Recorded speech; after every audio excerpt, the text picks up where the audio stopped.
This lecture is for BSc IT 5 students. Course code FC502. Subject English. The unit is on press reports by subject faculty Kevin Parekh. આપણે previous યુનિટની અંદર media આપણો જે unit હતો જે આપણે cover કર્યો છે ઇલેક્ટ્રોનિક મીડિયા એ પહેલો યુનિટ હતો જે આપણે કવર કર્યો છે. એમાં બે ઇમ્પોર્ટન્ટ ક્વેશ્ચન્સ આપણે આપેલા હતા ઇલેક્ટ્રોનિક મીડિયામાં. એક ક્વેશ્ચન હતો ક્વેશ્ચન ઓન ઈમેલ જે એક્ઝામ માટે આપણે ઇમ્પોર્ટન્ટ છે. બીજો ક્વેશ્ચન હતો ઇન્ટરનેટ. બીજો ક્વેશ્ચન છે જે આપણે એક્ઝામ માટે ઇમ્પોર્ટન્ટ છે. બંને ક્વેશ્ચન છે that can be asked in a 10 mark question. Email અને ઇન્ટરનેટ. અને કયા યુનિટમાંથી? મીડિયા નામના યુનિટમાંથી આ બે ક્વેશ્ચન્સ ઇમ્પોર્ટન્ટ છે. નેક્સ્ટ યુનિટ છે પ્રેસ રિપોર્ટ. પ્રેસ રિપોર્ટ્સની અંદર અલગ અલગ ઘણા બધા વેરાયટીના રિપોર્ટ્સ છે. For example the reports on the accident, the report on natural calamities, the college activity reports and many other. This is again another important topic. આની પછી ત્રીજું અને ચોથું યુનિટ રહે છે. The third unit is on the refund, the story છે ત્રીજું unit. અને સ્ટોરીનું નામ છે ધ રિફંડ. અને ચોથું યુનિટ છે એ પણ એક સ્ટોરી છે. અને સ્ટોરીનું નામ છે say the right thing by GC થોન્ગલે. તો આ બે સ્ટોરી છે યુનિટમાં ચારમાંથી. ત્રીજું યુનિટ છે પ્રેસ રિપોર્ટ અને ચોથું યુનિટ છે ઇલેક્ટ્રોનિક મીડિયા. પ્રેસ રિપોર્ટની અગેન આપણે બ્રીફ લઈએ પછી આપણે આજના રિપોર્ટ તરફ જશું. Press reports. All of you read reports in newspaper every day, but don't pay attention how are they written. If you look at them closely, you will get ideas. Report writing is a skill that requires language and observation, logic and order, creativity and understanding of reality. આપણે ન્યૂઝપેપરમાં રોજ newspaper read કરતા હોય અને ન્યૂઝપેપરની અંદર આપણને idea આવે કે કઈ રીતના ખરેખર રિપોર્ટને લખાતા હોય છે. એ રિપોર્ટ રાઇટિંગ લખવું એ એક એવી સ્કિલ છે કે જેની અંદર લેંગ્વેજ, એક સારી લેંગ્વેજ હોવી જરૂરી છે. રિપોર્ટ જેનો લખીએ છીએ એ જગ્યાનો ઓબ્ઝર્વેશન પાવર હોવો જરૂરી છે. રિપોર્ટ લખતી વખતે લખતા લોજિક અને ઓર્ડર રાખવો જરૂરી છે. રિપોર્ટમાં જે આપણે કન્ટેન્ટ લખીએ છીએ એ કન્ટેન્ટમાં ક્રિએટિવિટી હોવી જરૂરી છે, ઇમેજિનેશન હોવી જરૂરી છે. અને અન્ડરસ્ટેન્ડિંગ ઓફ રિયાલિટીની અંદર કેવું ઇવેન્ટમાં બનતું હોય અને કઈ રીતની સિક્વન્સ ઓફ ઇવેન્ટ્સ બની હોય. જ્યારે રિયાલિટી એટલે સ્ટેપ બાય સ્ટેપ અલગ અલગ ટાઈમ ઉપર જે ઇવેન્ટ્સ, જે ઘટના સ્થળે ઘટનાઓ બનતી હોય એ ઘટનાઓ ક્રમ, એ જે ઘટનાનો ક્રમ છે એ એક લોજિક એન્ડ ઓર્ડરમાં તમારે ઘટના ક્રમને દર્શાવો, એની સિક્વન્સને દર્શાવે as if we are reading the reality. અને એમાં તમારો ઓબ્ઝર્વેશન પાવરનું માર્કિંગ હોય છે. લખતી વખતે તમારે લેંગ્વેજ સ્કિલ ચેક થઈ જતી હોય, ક્રિએટિવિટી જોવામાં આવતી હોય અને અન્ડરસ્ટેન્ડિંગ રિયાલિટીની કેવી છે, આ બધી સ્કિલ જ્યારે ભેગી થયા ત્યારે એક સારો રિપોર્ટ રજૂ થતો હોય છે. Nowadays report writing is required in most of work places, so better it is learned. Report writing હવે દરેક જગ્યાએ કરવાનું હોય છે અને બેટર છે કે અત્યારે જ રિપોર્ટ રાઇટિંગને શીખી લઈએ. In future, no matter wherever you do the work, you have to write the report. You have to write the daily report, and that is why the report writing is the most important skill. There's always a heading in big and bold letters. It should be short and suggestive.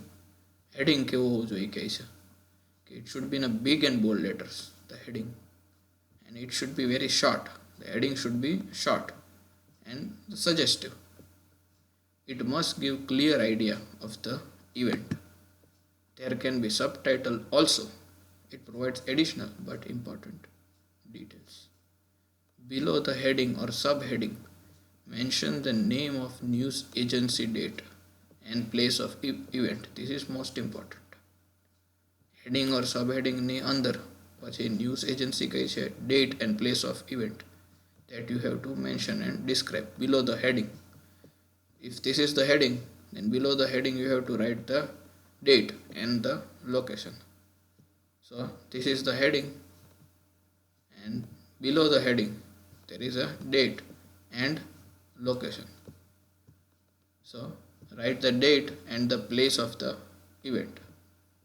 Each newspaper has a policy, and so they mention them according to their design. Next, હવે report કેમ લખવો એના વિશે છે. The description of the report. હેડિંગનો part પતી ગયો, heading સબ heading પતી ગયો. હેડિંગમાં પછી હોવું જોઈએ ડેટ અને પ્લેસ. તો હેડિંગ ડેટ પ્લેસ પતી જાય છે, પછી હવે પેરેગ્રાફમાં રિપોર્ટ કેવી રીતે ડિસ્ક્રાઇબ કરવો એના વિશે ડિટેલિંગ છે. The first paragraph should give overall information of an event. By reading it, one must come to know the basic things related to it. This paragraph may be written in one line or in a few more lines. The 3-4 line short લાઇનની અંદર આ paragraph એક short ફોર્મમાં first paragraph હોય અને overall picture આપતું હોય ઇવેન્ટની ઝાંખી આપતું હોય. આપણે મૂવીની અંદર જે ટ્રેલર આવતું હોય, જે 3 મિનિટ 5 મિનિટ 7 મિનિટનું હોય, જેમાંથી આપણને ખરેખર મૂવી શું હશે એ ખ્યાલ આવી જાય. તો પહેલા પેરેગ્રાફ પણ એ જ રીતે હોય કે like a trailer of the event, કે ઇવેન્ટમાં શું થયું શું નહીં આપણને ઇન બ્રીફમાં આઈડિયા આવી જાય. The first paragraph is the trailer of the event. Then the details. The details mention in the first paragraph should be elaborated in the next paragraph. એટલે બાકીના પછીના જે પેરેગ્રાફ આવે એમાં જે ફર્સ્ટ પેરેગ્રાફમાં જે ડિટેલ્સ અપાણી હતી એને ડિસ્ક્રાઇબ કરવામાં આવે. Pick up one thing and write a few lines about it and carry on like that. ઇવેન્ટની અંદર કોઈ પણ એક બાબતને પકડી લેવામાં આવે. Pick up one thing and write few lines. પછી એ જે બાબત પકડે છે, જે ઘટના બની છે એને, એ બાબત ઉપર જ આગળ એનું ડિસ્ક્રિપ્શન થાય. પછી એ પતી જાય પછી બીજી બાબતને પકડવામાં આવે અને એનું વિશ્લેષણ થાય. ત્રીજી બાબત આવે એને પકડવામાં આવે અને પછી ત્રીજી બાબતનું સેમ એ જ રીતે ડિસ્ક્રિપ્શન કરવામાં આવે. એટલે this is how the report is return. કે એક પછી એક જે ઘટના બને છે તેમાં ઘણા બધા એ ઘટના સ્થળે ઘણા બધા ઘટનાક્રમ બની ગયા.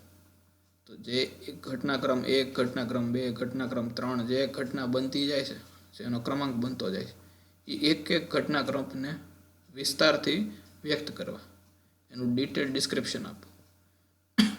That is called the process of report writing. Write in a such a way that things have taken place before your eyes. તમારા આંખની સામે આ બને છે એ રીતે તમારે લખવાની હોય છે. This will give an advance view to look at the things. You know everything and writing will become easy. The reporters are objective. Objective એટલે they don't put their feelings, and so there are words and phrases suitable to neutrality. બહુ neutral હોય, પોતાની feelings અમે રિપોર્ટર્સે add કરવાની હોતી નથી. Objectively જે facts બની છે એ ફેક્ચ્યુઅલ ડિસ્ક્રિપ્શન જ કરવાનું હોય છે, અને ફેક્ટ્સને જેમ છે એમાં ડિસ્ક્રાઇબ કરવું એને રિપોર્ટ રાઇટિંગ કહેવાય. એમાં કોઈ ઇમોશન્સ એડ કરવાના હોતા નથી રિલેટેડ ટુ દેટ ઇવેન્ટ, અથવા કોઈ એક પાર્ટી પ્રત્યે ફિલિંગ્સ એમાં એક્સપ્રેસ કરવાની હોતી નથી. ઓનલી ધ ફેક્ટ્સ, બાહ્ય ફેક્ટ્સ છે એ જ ડિસ્ક્રાઇબ કરવાની હોય છે. Sometimes information provided may be unofficial. અમુક ઇન્ફોર્મેશન અનઓફિશિયલ હોય. Sometimes may be official, but authority doesn't want to be involved. In such cases, they use phrases like according to the sources, an official said, the information received reveals. Sometimes they also quote official and people also. Such things are put into inverted commas. તો અમુક વાર એવું બનતું હોય છે કે આ રીતની ઇન્ફોર્મેશન હોય જે બહુ સેન્સિટિવ ઇન્ફોર્મેશન હોય, તો ત્યાં ઓથોરિટીને ઇન્વોલ્વ થવું ગમતું નથી. ત્યાં આ બધા ફ્રેઝીસનો યુઝ કરવામાં આવતો હોય કે according to the sources we have this information. કોઈનું નામ દેવામાં ન આવે, પણ થર્ડ પાર્ટી તરીકે એ રીતે ઇન્ફોર્મેશનને આપે કે ધ ઇન્ફોર્મેશન જે રિસીવડ છે એ આ રિવીલ કરે છે. And so to for that is for the safety, કે ઇન્ફોર્મેશન ક્યાંથી આવી છે એના વિશે કોઈ લીકેજ થતી નથી, એની કોઈ ઇન્ફોર્મેશન અપાતી નથી. એટલે the information is only shared, કે આ જાણકારી મળી છે, ક્યાંથી મળી શું મળી એ વ્યક્ત કરવામાં આવતું નથી. એને શું કહેવાય? The report also use other places when the last report came in it is expected that our reporter informs the bureau report adds. આ રીતના વર્ડ્સ હોય. These are cliche words. It means jargons. they are words related to terminology of journalism. જર્નલિઝમમાં આ બધા શબ્દ use કરતા શીખવાડતા હોય કે જેમાં પોતે હંમેશા સેફ જ રહે. એની જે ઇન્ફોર્મેશન કોઈ પણ હોય પણ ઇન્ફોર્મેશન સાચી પડે ખોટી પડે એમાં કોઈ ન્યૂઝ એજન્સીની પ્રોબ્લેમ ન આવે, કારણ કે એની ક્રેડિટ લેતી જ નથી ઇન્ફોર્મેશન માટે. ઇન્ફોર્મેશન જ એમ આપે છે કે it is expected that when the last report came in, અને એ રીતની ઇન્ફોર્મેશન સેફટીવાળા શબ્દો હોય. According to the sources we have this information, એટલે કોઈ જવાબદારી લેતું હોતું નથી જે ઇન્ફોર્મેશન મળે એની. If you closely read report every day automatically you understand such things. The reports are arranged in a typical way. They are columns and rows. A reporter hasn't to think about it. Such a work is done by the editor. રિપોર્ટની ગોઠવણી હોય એ work હોય છે એડિટરનો. He arranges headings, sub-headings, photographs or put blocks or charts. These things make the report attractive. એક photographs મૂકે, ફોટોની બાજુમાં report step by step પેરેગ્રાફમાં describe કરેલું હોય અને અમુક એક ઇફેક્ટ આપેલી હોય તો એનાથી રિપોર્ટ વાંચવાની મજા આવે. The editor, the work of the editor is to put blocks or the related charts or the related information and photographs. He keeps the headings and edits on the newspaper. That is also our. આપણે accident ને natural કેલામિટી ઉપર કયા કયા report જોયા? પહેલાં હતા accident ઉપરના report. N Indian airliner crash near Srinagar, 85 died. તો એક્ઝામમાં આ રીતે આપણને રિપોર્ટ પૂછવામાં આવશે અને આપણે એના ઉપર આખું જે ડિસ્ક્રિપ્શન પછીનું આવે છે આપણે જાતે લખવાનું હશે. પછી બીજો રિપોર્ટ આવી શકે એ છે a terrible bus accident near Talaja, 15 killed 7 injured. Pattern બધાની સેમ જ રહેશે. એ રિપોર્ટરનું નામ, date, location, place of the event, પછી આખો રિપોર્ટને ડિસ્ક્રાઇબ કરવાનો. અગેન આ રિપોર્ટ છે એક્સિડન્ટ ઉપર, એક્સિડન્ટની થીમ ઉપર. ત્રીજો report again on accident. Nearly 17 feared drowned in a boat tragedy near Bharuch. Pattern same, name, date, location, report. Report આ જ રીતે એક્ઝામમાં આપણે લખવાનો છે. પછી જે લખવામાં આવ્યો છે એ છે નેચરલ કેલામિટી ઉપરનો report. Rain lashes Saurashtra, 3 drowned, rivers flooded. Saurashtra express cancelled, Jagat Panchal, 20 જુલાઈ, રાજકોટ. એટલે આ રીતે પછી સેમ પેટર્નમાં જે કેલામિટી બને છે, નેચરલ કેલામિટી, પૂર આવે છે તો પૂર ઉપર આખો રિપોર્ટ વ્યક્ત કરવાનો છે. તો એક્ઝામમાં તમને આ ટાઇટલ આવશે અને એના ઉપર તમારે તમારા શબ્દોમાં અહીંથી આખો રિપોર્ટ પેરેગ્રાફમાં સ્ટેપ બાય સ્ટેપ જાતે લખવાનો છે. પછીના આપણે જે રિપોર્ટ જોયા એ હતા college activity reports, press reports, reports on the college activity. College activity રિપોર્ટ્સમાં જે ફર્સ્ટ હતો એ હતો annual day celebration, colourful celebration of Zaveri arts college. એક કોલેજ હોય ઝવેરી આર્ટ્સ કોલેજ અને ત્યાં એક એન્યુઅલ ડે સેલિબ્રેશનનો કાર્યક્રમનું આયોજન થાય. તો એ જે આખો કાર્યક્રમ, એ જે આખી ઇવેન્ટ થાય, એ જે આખું સેલિબ્રેશન થાય અને એ સેલિબ્રેશનની અંદર પહેલેથી છેલ્લે સુધી દરેક બાબતનું ડિસ્ક્રિપ્શન થાય.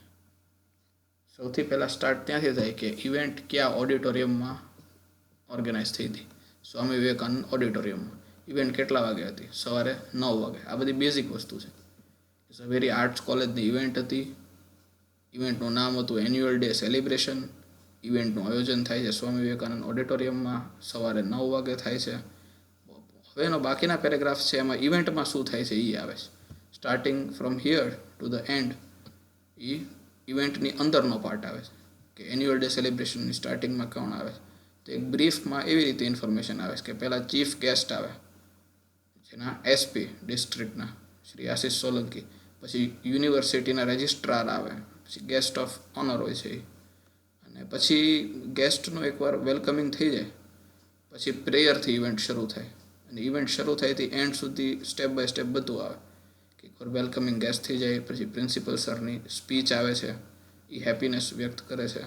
પછી કલ્ચરલ પ્રોગ્રામ કે જે સ્ટુડન્ટ્સ માટેનો પ્રોગ્રામ જેનું આયોજન કરવામાં આવ્યું છે એ કલ્ચરલ પ્રોગ્રામ્સમાં કઈ કઈ ઇવેન્ટ્સ હોય. તો એક પહેલાં આવે છે એક નાટક હોય છે, તો એ ડ્રામા પતી જાય પછી પોયમ્સનો એક પ્રોગ્રામ હોય છે, પછી ડાન્સીસ હોય છે, folk dance, western dance, classical dance, અને પછી અમુક સિંગિંગ પરફોર્મન્સ ને ગેમ હોય છે, પછી મિમિક્રી હોય છે, mimicry and the fish pond games, ને આ રીતે આખો એક કલ્ચરલ પ્રોગ્રામ સ્ટુડન્ટ માટેનો હોય છે જેને એ સેલિબ્રેશન કહે છે.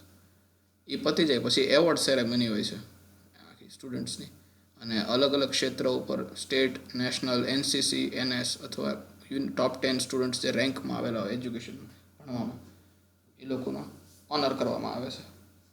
They are given the medals and the શીલ્ડ્સ.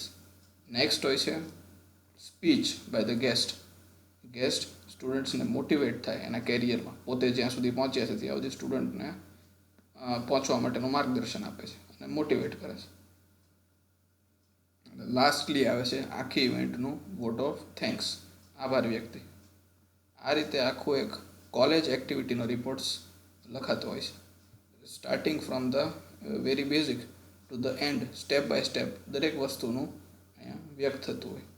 પછી નેક્સ્ટ હતો એક આપણે જોયેલો હતો, that was on the blood donation camp at the college by the NSS, અને બ્લડ ડોનેશન કેમ્પનું પણ એ જ રીતે ડિસ્ક્રિપ્શન કરવામાં આવે છે. પછી હોય છે એક trekking camp by the NSS unit of the college, એક ટ્રેકિંગ પર લઈ જાય છે એનએસએસ યુનિટ, એક મેમોરેબલ ટ્રેકિંગ કેમ્પ કરે છે, અને એનએસએસ યુનિટનો આ કેમ્પ કરે છે sir PP Institute of Science, પછી એનું આખું એક ડિસ્ક્રિપ્શન આવે છે, અને એ આ રીતે હોય છે.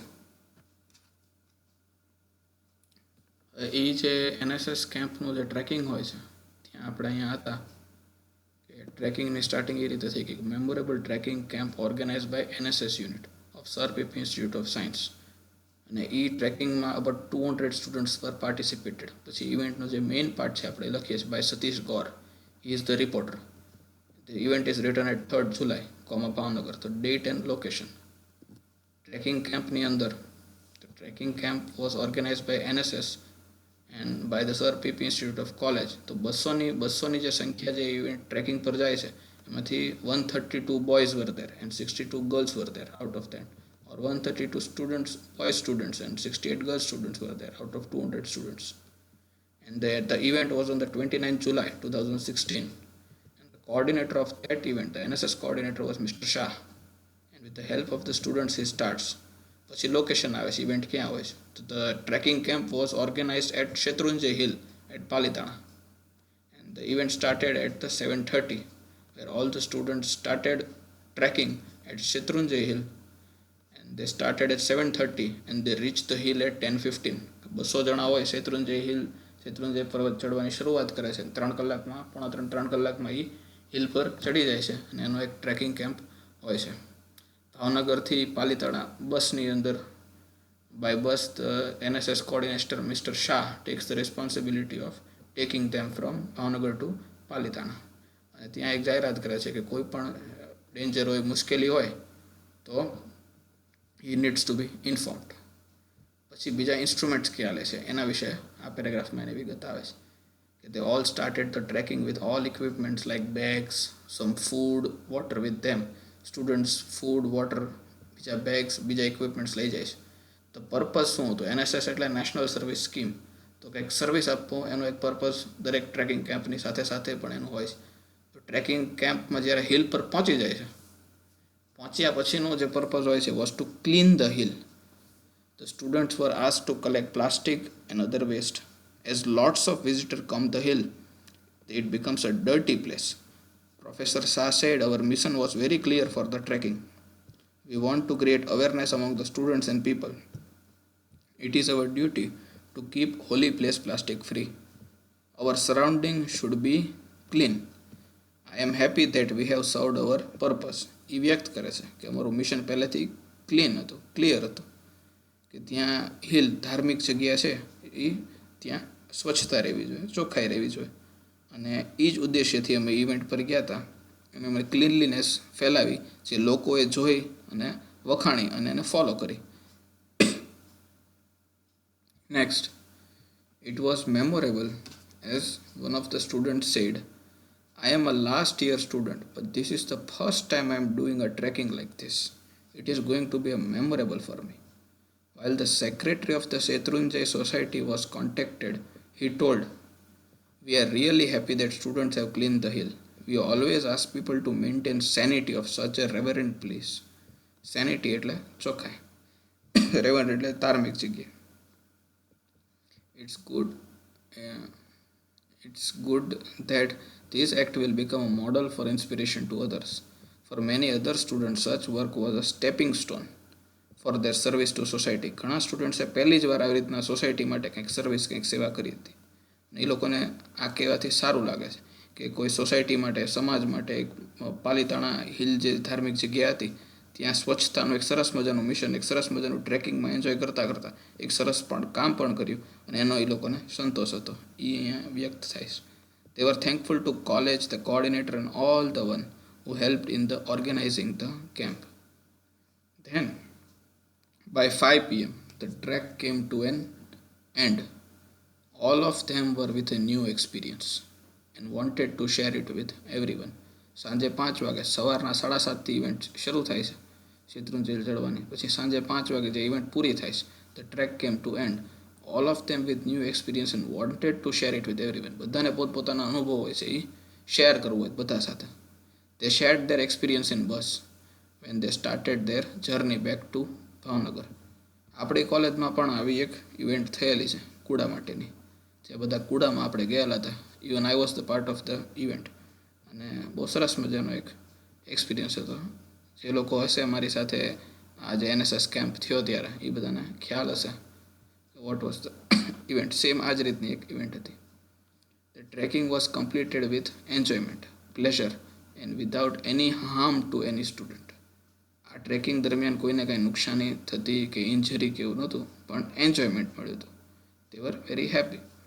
It was memorable for all those who joined it. બધાને યાદગીરી રહે, એક સાથે એક જગ્યા પર જઈને ટ્રેકિંગ કરે તો એક યાદગાર ઇવેન્ટ હતી બધા માટે. તો આપણે એક્ઝામની અંદર આ રીતના ક્વેશ્ચન આવે કે trekking camp by NSS unit of college, તો સ્ટેપ બાય સ્ટેપ આપણે આ જ રીતે આખી ઇવેન્ટને ડિસ્ક્રાઇબ કરવાની છે, પેરેગ્રાફ બાય પેરેગ્રાફ. એમાં અમુક ઇન્ફોર્મેશન છે એ ખાસ હોવી જોઈએ. કેટલા સ્ટુડન્ટ્સ હતા, કઈ તારીખે ઇવેન્ટ હતી, કઈ ડેટે ઇવેન્ટ હતી, રિપોર્ટરનું નામ શું હતું, ડેટ એન્ડ લોકેશન. પછી સ્ટેપ બાય સ્ટેપ ડિસ્ક્રિપ્શન કે ઇવેન્ટ દરમિયાન શું થાય છે, ઇવેન્ટનું મિશન શું હતું, મિશન કવર થયો કે કઈ રીતે, સ્ટુડન્ટ્સ પોતાના એક્સપિરિયન્સ શેર કરે છે, ઇવેન્ટના ફાયદા શું હતા. તો આ બધી જ વસ્તુ આ ઇવેન્ટમાં કવર થઈ જાય અને આ એક આખો એક પ્રેસ રિપોર્ટ તૈયાર થઈ જાય. આપણે નેક્સ્ટ લેક્ચરથી કવર કરશું report on save petrol rally. અત્યારે આપણે આ લેક્ચરને અહીંયા એન્ડ કરીએ છીએ.